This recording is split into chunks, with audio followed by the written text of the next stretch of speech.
mereka menikmati lantunan lagu-lagu sendu menyayat hati miliknya.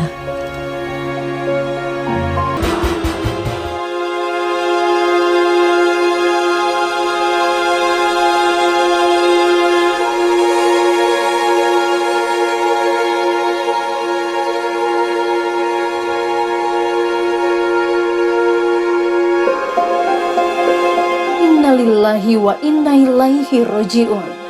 Telah berpulang penyanyi sekaligus pencipta lagu campur sari Dionisius Prasetyo atau Didi Kempot tadi pagi pukul 7:45 di Rumah Sakit Kasih Ibu Solo. Maestro campur sari kelahiran Surakarta tersebut menghembuskan nafas terakhir di usia ke-53 tahun.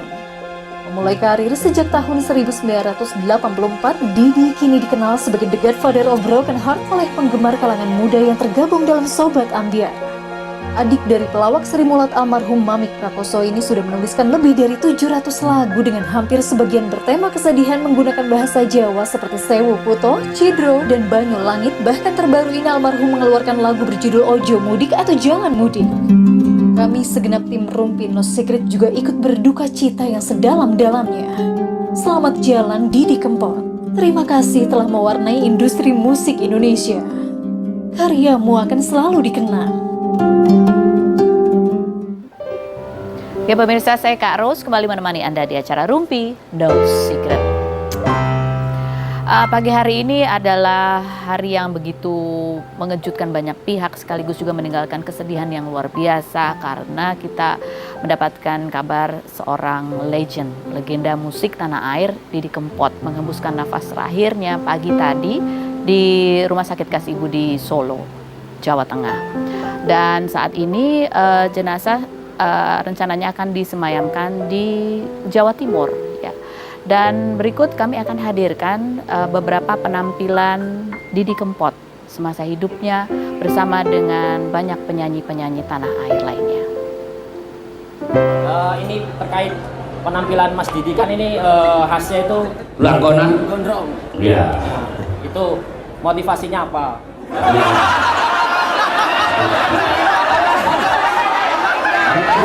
Gondrong nggak jago motivasi barang.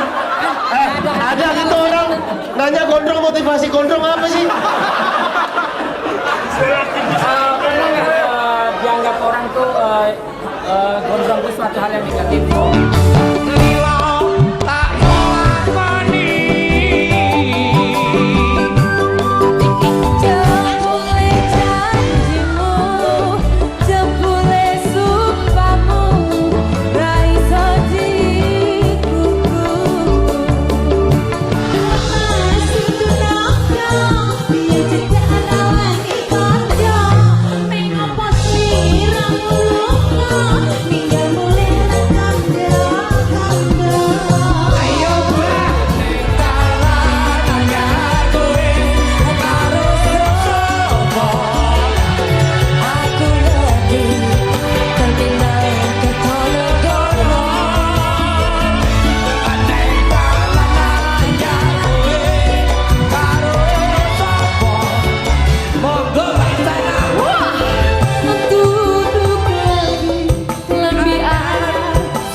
Ya, dan hari ini juga di berbagai media sosial sejumlah artis mengungkapkan kesedihannya dan juga ucapan berbelasungkawa. Kita lihat ini ada panjang sekali diunggah oleh Yuni Syara ya, yang sebetulnya punya rencana ya dengan Mas Didi Kempot untuk ditawari nyanyi bareng Mas Didi dengan lagu Kapusan Janji. Dan tapi ya itu memang sedang diproses lagunya, tetapi sayang sekali ternyata hari ini Mas Didi justru harus menghadap Yang Maha Kuasa. Jadi ya inilah ya, teringat tanggal 21 April 2020 saat Mas Didi mengungkapkan kegembiraan akan hasil rekaman suara saya saat menyanyikan lagu ciptaannya. Ya, ada rencana lain yang lebih indah untuk Mas Didi Kempot. Berikutnya ada ungkapan bela sungkawa juga dari ini Dear Via Valen ya, panjang juga ini ungkapan kesedihannya. Kebangun tidur gara-gara kaget suara HP yang terus-terusan bunyi, pas diangkat ternyata kabar Mas Didi meninggal ya. Entah hanya perasaanku saja, tapi ternyata ini firasat. Pertama kali ketemu beliau dulu, orangnya memang baik dan lumayan sering ngajak kerja bareng. Beliau sosok pekerja keras dan polos, setiap seacara pasti menyempatkan untuk bersua ke ruangannya. Ya, ini adalah Via Valen juga salah satu artis yang sering mengcover lagu ciptaan Didi Kempot. Ya, ada lagi, siapa lagi? Banyak sekali penyanyi yang mengungkapkan rasa kehilangan. Juga ada Oki ya. Ini Oki juga sempat diajak kagum dengan karya beliau, bahkan bersyukur pernah membawakan karyanya di album spesial bersama Kiki Boboho dulu. Gitu ya. Dan ada juga banyak sekali lagi lainnya, ada lagi ini juga ungkapan, ini juga dari Nela Karisma. Ini Nela Karisma juga salah satu penyanyi yang sering mengcover lagu Mas Didi dan juga pernah manggung bareng juga. Selamat jalan Pak D, Didi Kempot, karyamu akan selalu dikenang. Oke, kita akan menghubungi ini seorang penyiar radio, Gofar Hilman, yang sempat mewawancarai Didi Kempot di acara Ngobam, ngobrol bareng musisi ya. Halo Mas Gofar. Ya, halo. Halo Mas Gofar. Ya, halo. Suaranya, audionya. Oke, sebentar ya Mas Gofar, saya masih belum bisa. Oke, saya sudah. Mas Gofar kan sempat ya mewawancarai Mas Didi di tahun 2019 ya, bulan Juni kalau tidak salah. Betul. Dan di situ Mas Gofar betul-betul takjub karena ada banyak sekali yang hadir gitu menyaksikan wawancaranya. Mas Gofar sempat mengatakan bahwa beliau itu adalah orang yang sangat humble, rendah hati, bahkan tidak menyadari kalau beliau itu adalah seorang legend. Apalagi sih yang berkesan di mata Mas Gofar tentang sosok mendiang Didi Kempot?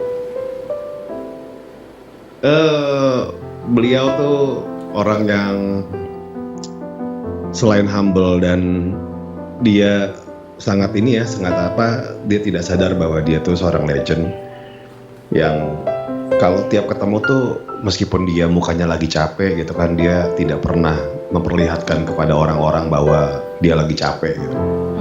Dan dia selalu mengucapkan terima kasih, walau hal yang sekecil apapun dia selalu mengucapkan terima kasih gitu. Jadi Pak Ade itu di mata saya tuh kayak sahabat gitu, om, ayah gitu kan. Kalau ketemu tuh kayak meskipun lagi capek kayak tetap nanya apa kabar Mas Gofar, saya pengen ngobrol banyak sama Mas Gofar gitu kan.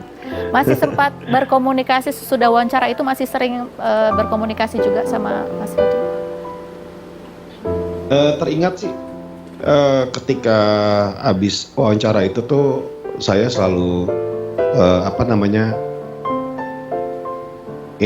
terharu ya ketika Mas Didi bilang, wah saya kalau mau masuk TV harus ada Mas Gofar nih gitu. Jadi beberapa kali saya ketemu di beberapa stasiun televisi dan saya hai sama beliau, ngobrol-ngobrol, bercengkerama gitu.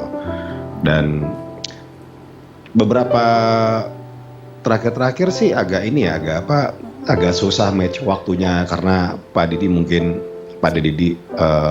butuh istirahat, jadi saya nggak enak sungkan gitu untuk nyamperin ke hotel kalau untuk bertemu gitu. Mas Tapi Gofar, ada beberapa wacana yang kita mau ketemu sih. Oh ada ya, Mas Gofar, saya kalau lihat nih Mas Gofar sambil bercerita sambil menahan tangis gitu, sedih. Sepertinya pertemuan dengan Mas Didi ini begitu membekas sekali dan kehilangannya sangat terasa gitu untuk Mas Gofar yang banyak sekali mewawancarai musisi-musisi. Tetapi Didi Kempot ini tampaknya punya tempat tersendiri juga di hati Mas Gofar. Iya, dari beliau saya belajar banyak soal yang namanya rendah hati sih ya. Ketika saya mau sombong gitu kan, selalu teringat sama beliau gitu ya. Wah, ini Pak Didi aja yang legend masih seperti ini, masa saya nggak ada apa-apanya gitu kan, jauh gitu, kalah sama beliau gitu kan. Selalu ada rasa menahan diri untuk sombong. Mas Gofar, ketika Mas Gofar melihat fansnya Mas Didi Kempot itu banyak sekali dan fanatik, militan, sad boy dan sad girl yang begitu antusias dan pada saat penampilannya selalu sampai terbawa emosi gitu. Di mata Mas Gofar sendiri, apa sih kekuatan dari Mas Didi ini sehingga dia bisa menyalurkan energi yang luar biasa untuk menyatukan sad boy dan sad girl dalam sebuah rasa yang sama? Yang saya salut dari Mas Didi adalah Pak Ade Didi.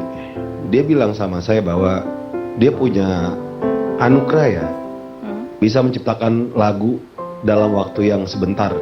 Dia sering banget bikin lagu dalam waktu sejam gitu, dalam waktu beberapa belas menit gitu kan. Dia punya anugerah yang seperti itu, luar biasa sekali gitu kan.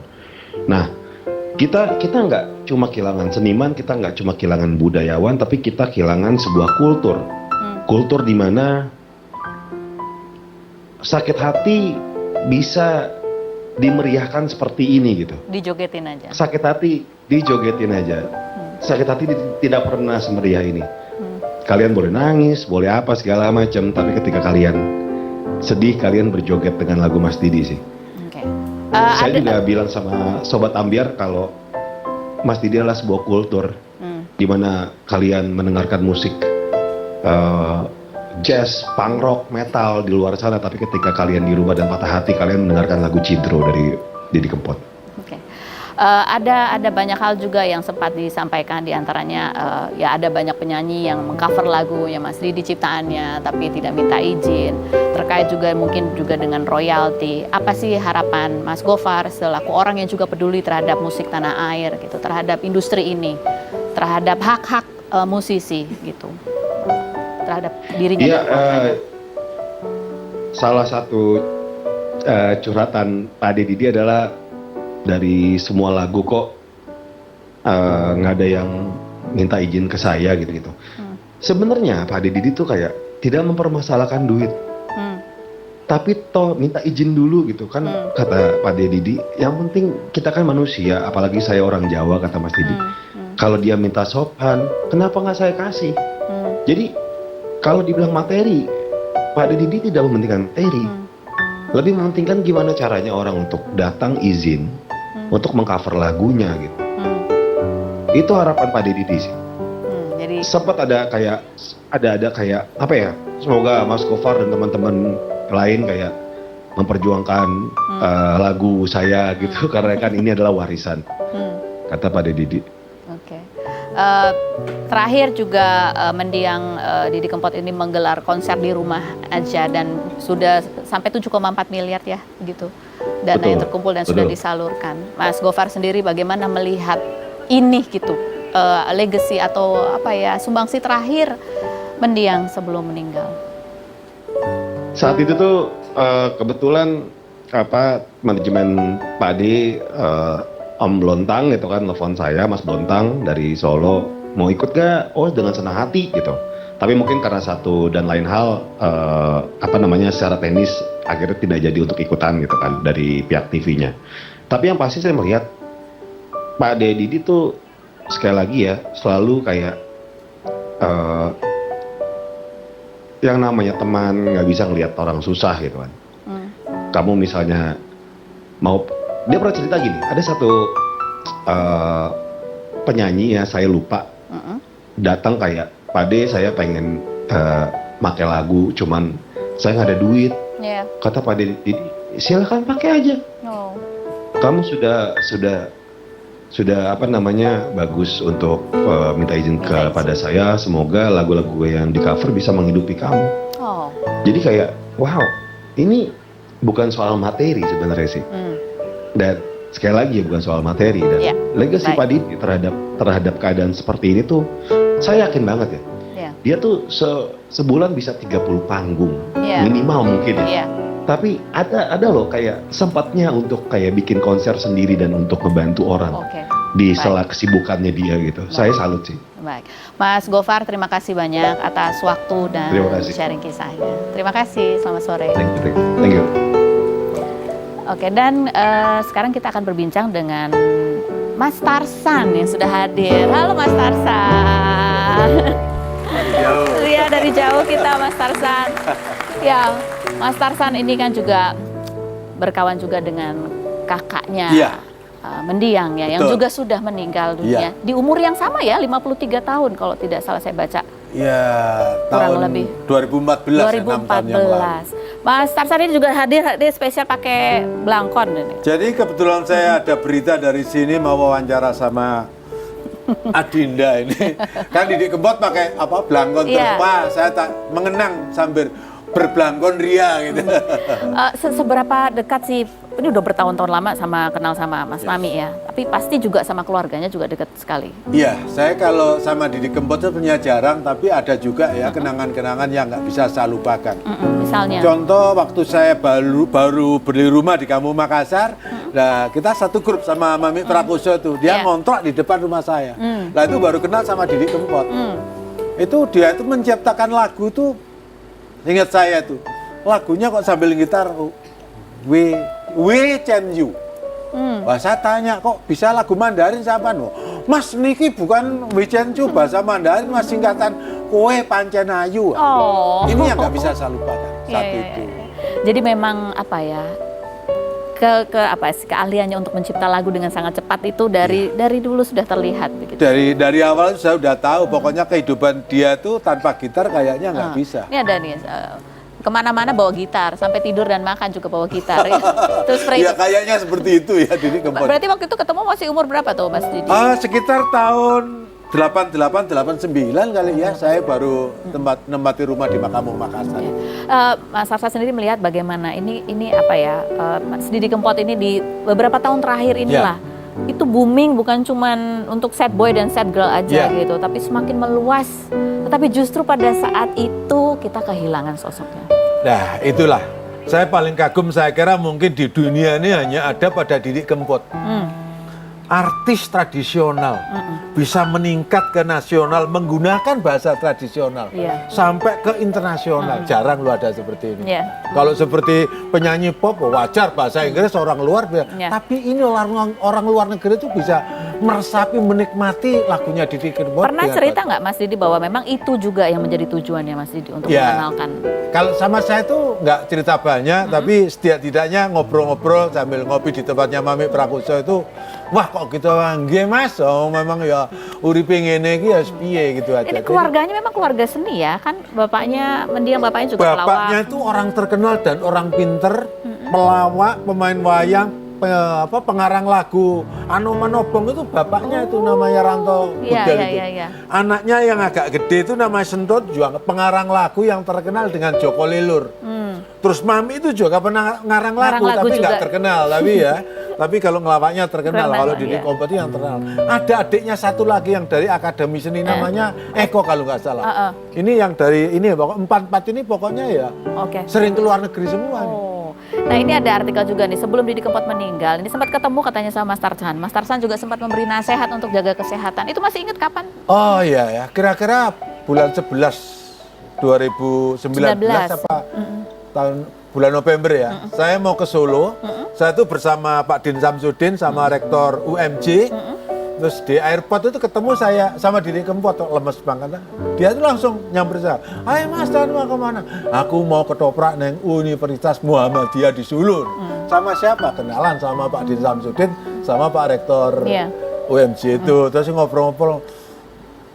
Sampai rupanya Thomas kok capek Thomas. Iya Mas, wah malahnya capek-capek harus banyak Mas. Jual lali loh Mas, ngejar uang, lali kesehatan. Nanti kalau lali kesehatan, ngejar uang lu bisa ambiar Mas, saya bilang gitu. Wah begini. Jadi sudah terlihat makanya lelah melihat dengan kejadian seperti ini, tak lihat dari kerendahan hatinya itu. Apa ini korban kerendahan hati? Korban kerendahan hati. Menghormati orang lain dalam keadaan capek. Contoh begini, dia tuh dalam keadaan capek datang pagi kegiatan di Pol Air di Surabaya. Saya ngelawak, Didi nyanyi. Itu tahu saya itu keadaan lemes ini. Mas ngasuh mbok ya apa capek mbok ya tidur wae. Ora apa-apa, suara jamu ada. Oh, jadi tetap disamperin ngobrol walaupun lelah gitu. Ini orangnya tuh. Oke, coba kita mau mengenang karya-karyanya yang luar biasa dan bagaimana dia menghibur banyak orang. Sakit hati bisa dijogetin gitu ya. sakit hati bisa dirayakan dengan meriah. Kita lihat ini kompilasi konser Didi Sobat Ambyar di berbagai kampus. Ya, kita lihat yang berikut.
Nah sekarang kita akan update dulu situasi di Ngawi ya, Mas Arsad. Ini kan rencananya kan dimakamkan di sana. Itu Mas Mami juga dimakamkan di situ ya? Mami itu di wilayah Ngawi tapi desanya Sidowayah. Jadi di tempat tempat ibunya ya. Oh, oke. Tapi kalau Didi Kempot ini dia kan punya rumah di Ngawi itu agak selatan. Oh. Lain enggak tahu nih di mana. Oke, coba kita lihat ini ada kita sudah ada gambar situasinya. Oh, belum ada ya, tapi ya kita tadinya berencana untuk menghubungi juga reporter CNN yang meliput seperti apa jalannya pemakaman mendiang Didi Kempot gitu ya di Ngawi.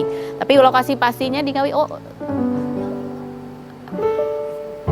lokasi pastinya masih belum tahu gitu ya. Iya. Katanya juga ada anaknya yang dikuburkan di Ngawi juga. Saya nggak tahu, tapi tahu tahunya kalau Mami Prakusya itu dikuburkan di daerah bukan kabupatennya ya. Itu deket Jalan Raya Surabaya Jakarta. Sama-sama dengan pemakaman pinggir ibunya. jalan. Lah itu ditaruh di situ apa? Info tadi kalau nggak salah, kalau dia kan punya rumah agak jauh gitu ya. Oh, oke. Selatan lagi. Iya di yang Ngawi juga, tapi agak ke selatan gitu. Tapi emang keluarganya memang tinggal di Ngawi ya aslinya? Kalau adik-adiknya itu ada yang di Bandung, ada yang di Ngawi. Oh. Tapi Ngawi di Sidowayah, dekat Sidowayah. Sidowayah, oke.